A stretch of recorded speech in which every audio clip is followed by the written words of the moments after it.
नमस्कार। अपेक्षा मीना, सह आचार्य संस्कृत, राजकीय कला महाविद्यालय चिमनपुरा। प्रिय विद्यार्थियों, आज के इस ई व्याख्यान में आप सभी का हार्दिक स्वागत है। आज हम एमए फाइनल संस्कृत के प्रथम प्रश्न पत्र के अंतर्गत काव्य प्रकाश का अध्ययन करेंगे।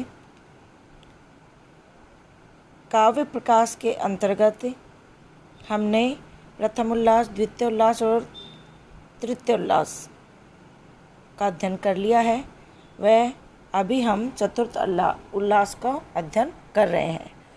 तो इससे पूर्व के वीडियो में हमने चतुर्थ उल्लास के सूत्र संख्या 42 तक पढ़ लिया था। आज हम उसी क्रम को आगे बढ़ाते हैं और 43वें सूत्र से अध्ययन प्रारंभ करते हैं। देखिए,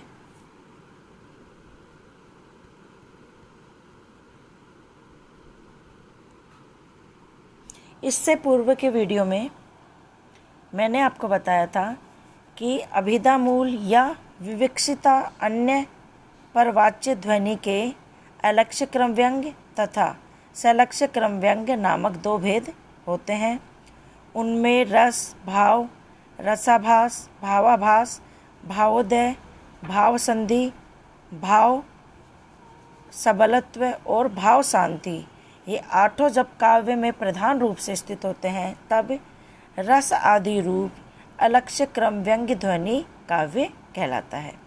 और जब ये वस्तु या अलंकार आदि किसी अन्य के अंग बन जाते हैं तब गुणीभूत व्यंग्य नामक काव्य का दूसरा भेद हो जाता है।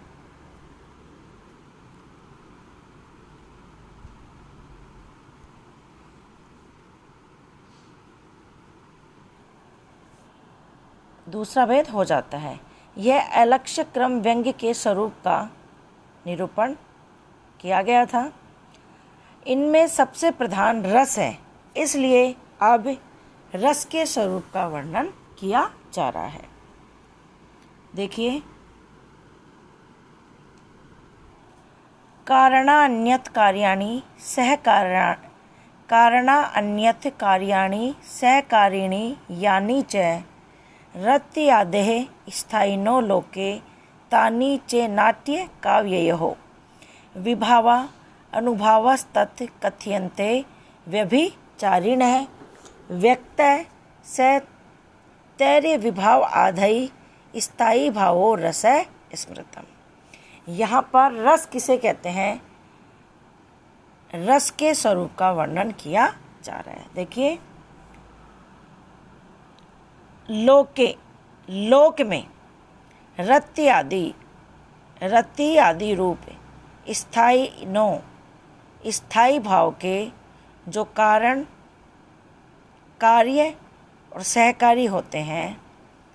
देखिए, लोके रति आदि स्थायिनो, लोक में रति आदि रूप स्थायी भाव के कारणा कार्याणि सहकारिणी यानी च, जो कारण, कार्य और सहकारी होते हैं, वे यदि नाट्य काव्य हो, वे यदि नाटक या काव्य में प्रयुक्त होते हैं तो क्रमशः विभावा अनुभावस्तत् कथ्यन्ते व्यभिचारिणः, तो वे क्रमशः विभाव, अनुभाव और व्यभिचारी भाव कथ्यन्ते कहलाते हैं।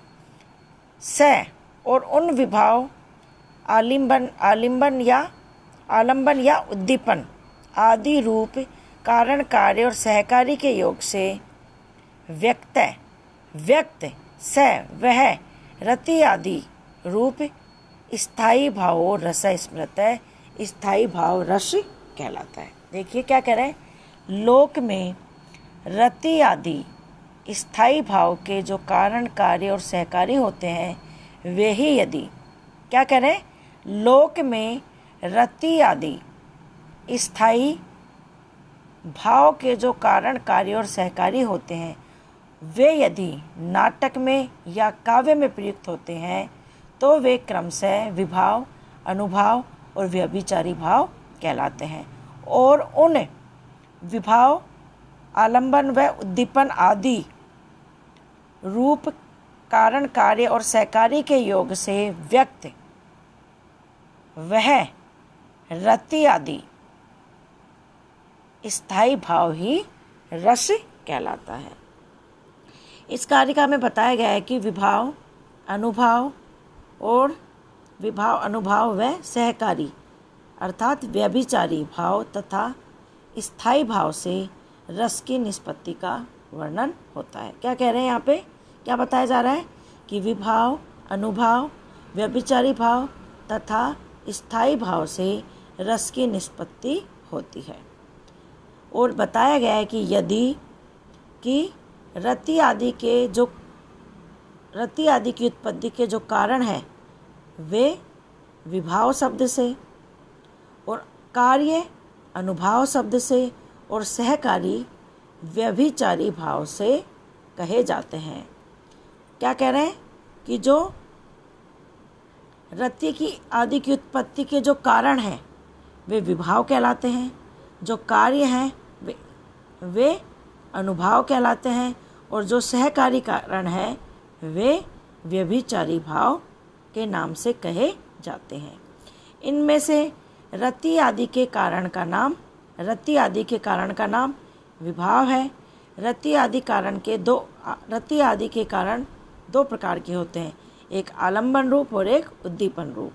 सीता, राम आदि एक दूसरे की प्रीति के आलंबन कारण होते हैं, क्योंकि सीता को देखकर राम के मन में और राम को देखकर सीता के मन में प्रेम या रति की उत्पत्ति होती है। इसलिए वे दोनों वस्तुतः एक दूसरे का आलंबन विभाव कहलाते हैं। परस्पर रति या प्रेम की उत्पत्ति के वे दोनों कारण होते हैं। इस प्रीति या रति को उद्बुद्ध करने वाले, देखिए, इस प्रेम या रति भाव को उत्पन्न करने वाले चांदनी, उद्यान, नदी तीर आदि सामग्री को ही उद्दीपन विभाव कहा जाता है, क्योंकि वे पूर्व उत्पन्न रति आदि को उद्दीप्त करने वाले हैं। इस प्रकार आलंबन और उद्दीपन दोनों मिलकर स्थायी भाव को व्यक्त करते हैं। अब आप सोचेंगे कि स्थायी भाव क्या है, तो देखिए, रस की प्रक्रिया में आलंबन तथा उद्दीपन विभाव को रस का बाहरी कारण समझना चाहिए एवं रसानुभूति का आंतरिक और मुख्य कारण जो है वही स्थायी भाव कहलाता है। स्थायी भाव मन के भीतर स्थिर रूप से रहने वाला प्रसुप्त संस्कार है, जो अनुकूल आलंबन एवं उद्दीपन रूप उद्बोधक सामग्री को प्राप्त कर अभिव्यक्त हो उठता है और हृदय में एक अपूर्व आनंद का संचार कर देता है। इस स्थायी भाव की अभिव्यक्ति ही रसास्वादजनक या रस्यमान होने से रस शब्द से बोध्य होती है। इसलिए कहा गया है, व्यक्तय से तर्य विभाव आदे स्थायी भावो रस स्मृत, ऐसा कहा गया है। अर्थात जो पहले कहे गए विभाव, अनुभाव तथा व्यभिचारी भावों के संयोग से व्यक्त होने वाले स्थायी भाव को ही रस कहा जाता है। व्यवहारिक स्थिति में मनुष्य को जिस जिस प्रकार की अनुभूति होती है उसको ध्यान में रखकर प्राय 8 प्रकार के स्थायी भाव साहित्य शास्त्र में माने गए हैं।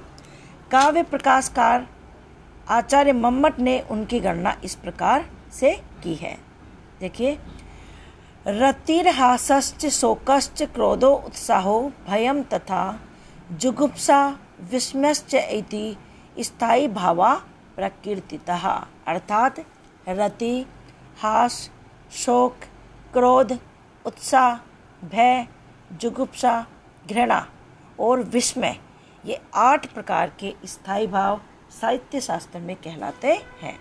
इनके अतिरिक्त नवा जो है, निर्वेदक को भी नवा स्थायी भाव साहित्य शास्त्र में स्वीकार किया गया है। काव्य प्रकाशकार मम्मट आचार्य ने लिखा है, निर्वेद स्थायी भावो अस्ति शांतो अपि नवमो रस।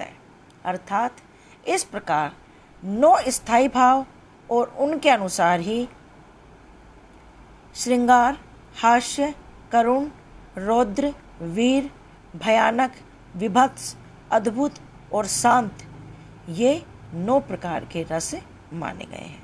इस प्रकार ये 9 स्थायी भाव मनुष्य के हृदय में स्थायी रूप से सदा विद्यमान रहते हैं, इसलिए इन्हें स्थायी भाव कहा जाता है। सामान्य रूप से ये स्थायी भाव अव्यक्त अवस्था में रहते हैं, व्यक्त नहीं रहते हैं।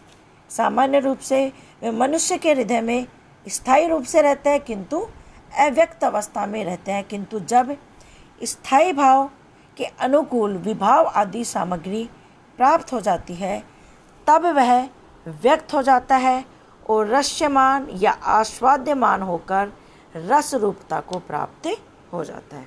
तो इस प्रकार बच्चों देखिए, यहाँ पे रस के स्वरूप को बताते हुए कहा गया है कि विभाव, अनुभाव, व्यभिचारी भाव और स्थायी भाव से रस की उत्पत्ति होती है। लोक में रति आदि स्थायी भाव के जो कारण, कार्य और सहकारी होते हैं, वे यदि नाटक में प्रयुक्त हों या काव्य में प्रयुक्त होते हैं तो वे क्रमशः विभाव, अनुभाव और व्यभिचारी कहलाते हैं, और उन विभाव आदि से व्यक्त वह रति आदि भाव स्थायी भाव रस कहलाता है। तो बच्चों, आज आपको रस के स्वरूप के बारे में बताया गया है। रस के बारे में आपने पहले भी पूर्व की क्लासों में ज़रूर पढ़ा होगा, किंतु आज इसका विस्तार से वर्णन किया गया है। तो आज हम इतना ही पढ़ाएंगे और अगले वीडियो में पुनः आपसे जल्दी भेंट होगी। धन्यवाद।